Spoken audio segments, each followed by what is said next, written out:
मेरे शिव पुराण चरण में हमने आपको 15वां अध्याय पढ़ा था और 16वां अध्याय का आज हम सेकंड आधा पढ़ा था। अब 16वां अध्याय का सेकंड पार्ट पढ़ेंगे। यहाँ तक पढ़ेंगे इस पॉइंट तक जब पृथ्वी के उपदेश की विधि का वर्णन किया गया था। तो उसका सेकंड पार्ट यह है, महारदय का योग हो और महर्षि मास में शीश किसी भी तिथि को यदि आधारता नक्षत्र हो तो उस प्रकार का अक्षर विभिन्न वस्तुओं को बनी हुई मूर्ति के रूप में शिव जी को सलाह और उपचार से पूजा करता है। उस महत्वपूर्णता के चरणों का दर्शन करने से भगवान शिव जी की पूजा और मनुष्य को भोग मोक्ष देने वाली होती है। ऐसे जानना चाहिए कार्तिक मास में पृथ्वी वार तथा तिथि आदि में महादेव जी की पूजा का विशेष महत्व है। कार्तिक मास आने पर पुरुष दान और तप लोग आदि परिस्थितियों को पूजा करें और पूजन में देव प्रति ब्राह्मण और मनोरथों को आवश्यक है। ब्राह्मणों को भोजन कराने से कर्म होता है तो पूजन की प्राप्ति। पूजन को चाहिए कामना होती है वो त्यागकरण पीड़न दो देवरंदन में तत्पर है। कार्तिक मास में देवताओं का यजन पूजन समर्पण भोगों को देने वाले भेदियों को हर लेने वाला तथा भूतों को ग्रहण को विनाश करने वाला है। कार्तिक मास में रविवार को भगवान सूर्य की पूजा करने से और तेल तथा सूत्री वस्त्र देने से मनुष्य को कोढ़ आदि रोगों का नाश होता है। और काली मिर्च वस्त्र आदि और हरे खीर आदि दान करने से ब्राह्मणों की प्रशस्ति करने से 6 लोगों का नाश होता है। दीप सरसों दान करने से मृगी रोग मिल जाते हैं। नक्षत्र सोमवार को किया हुआ ये काम शिव जी द्वारा पूजन करने से मनुष्य महान दरिद्रताओं को मिटाने वाला संपूर्ण और समाप्तियों को देने वाला उसका घर की आवश्यक सामग्रियों के साथ घिरे क्षेत्र आदि का दान करने से उन्हें फल की प्राप्ति होती है।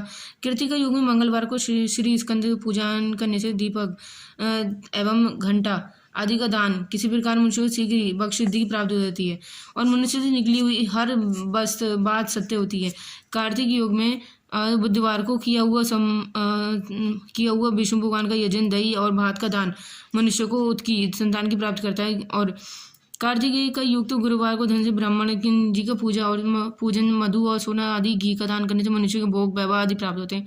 वे कार्तिक का युग में युक्त में शकुरा को गजानन गणेश जी की पूजा करने से गंधन पुष्प आदि दान करने से अन्न देव भोगे की प्राप्ति होती है। उस दिन सोना चांदी आदि का दान करने से बंधे को उत्तम पुत्र की प्राप्ति। कृति का युक्त शनिवार को दिक्पालों की बंदमा और दिग्जनों और नागों तथा श्वेत पालों की पूजन नारी रुद्रहर और पापहारी विष्णु ज्ञान प्राप्त ब्राह्मण की आराधना और धनहारी एवं दोनों के अश्विनी कुमारी को पूजन करने से द्रव्य मृत्यु एवं अकाल मृत्यु का निर्णय होता है तथा तत्कालीन वेदियों की जो है शांति हो जाती है। नमक लोहा तेल आदि उड़द आदि दान करने से चोट पीतल और गोल मिर्च फल गंध आदि की प्राप्ति होती है। यही नहीं आदि का ग्रहण आदि देव द्रव्य पदार्थ उदार स्वर्ण और कठोर वस्तुओं का दान कर देने से सर्वलोक की प्राप्ति होती है। इनमें से नमक आदि का मान कम से कम 1 प्रस्तुत होना चाहिए और स्वर्ण आदि का मान कम से कम होना चाहिए। धन की संक्रांति और पोषक मास के काल में शिव आदि का समस्त देवताओं का पूजन क्रम से होता है। समस्त देवताओं की सिद्धियों की प्राप्ति करने वाला होता है। इस पूजन में अगानी के चावल से तैयार किए हुए हविष्य का नैवेद्य उत्तम किया था। पौष मास में नाना प्रकार के अन्न नैवेद्य विशेष महत्व रखता है। मार्ग शीर्ष में केवल अन्नदान होता है। करने वाले मनुष्य को ही संपूर्ण अवश्य फलों की प्राप्ति होती है। मार्ग शीर्ष में अन्न का दान करने से मनुष्य के सारे पाप नष्ट होते हैं। वह सिद्धि योग्य धर्म वेद तथा समज्ञ ज्ञान उत्तम अनुष्का हल और इलोक पलोक में महायोगी अंत में सनातन योग तथा वेदांत में सिद्धि प्राप्त कर लेता है। जो भोग की इच्छा रखने वाला मनुष्य मार्ग शीर्ष आने पर कम से कम 3 दिन और उस काल में अवश्य देवताओं का पूजन करे और पौष मास में पूजन खाली न दे।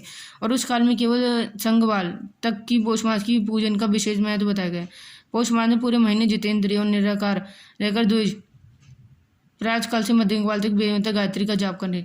तत्पश्चात रात्रि को समयांतर पश्चात मंत्रों का जाप करें। ऐसा करने से ब्राह्मण ज्ञान पाकर आदि शरीर छूटने वाले मोक्ष प्राप्त होता है। द्वितीय नारियों का स्नान पश्चाक्षर मंत्र निरंतर जब से विशेष ज्ञान प्राप्त होता है। इष्ट मंत्रों का सदा जाप करने से बड़े बड़े पाप का नाश होता है। सराचार बिंदु शक्ति है नंद शिव है। इसलिए जगत का शिव शक्ति रूप है। नंद बिंदु का बिंदु इस जगत का आधार है। बिंदु नंद मतलब शक्ति शिव है और संपूर्ण जगत के आधार रूप से सिद्ध है।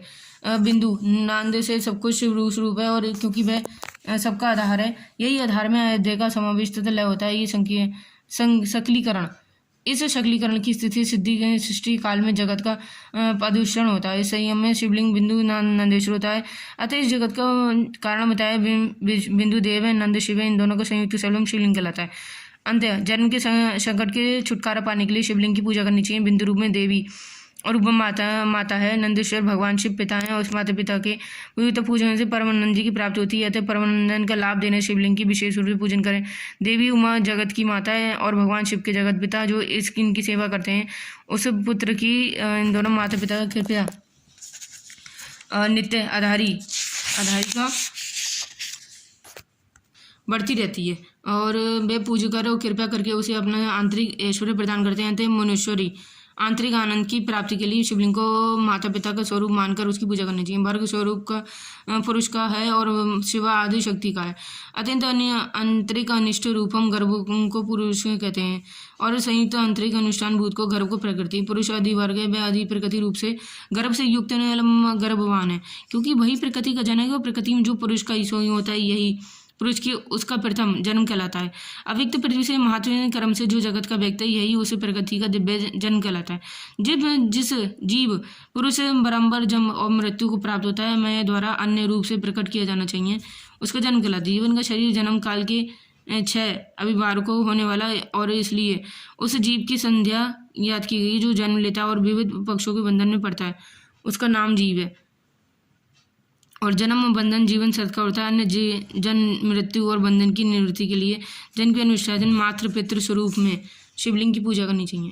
गाय का दूध और गाय का दही तीनों का पूजन करने से शहद शक्कर आदि रखें और इन सबको मिलाकर समृद्धि से पवित्र तैयार कर लें, मतलब पंचामृत। उसके द्वारा शिवलिंग का अभिषेक स्नान कराएं और फिर गाय के दूध दही और घी का इस प्रकार के शिवलिंग का अभिषेक स्नान करना चाहिए। गाय के दूध से अन्य मेल और तैयार करके भगवान शिव को अर्पित करें। संपूर्ण द्वलिंग कहते हैं। शोभलिंग नादेश्वर होने के कारण नंदीन कहलाता है। यंत्र आगरता बिंदुश्वर होने के कारण बिंदु लिंग के रूप में विख्यात है।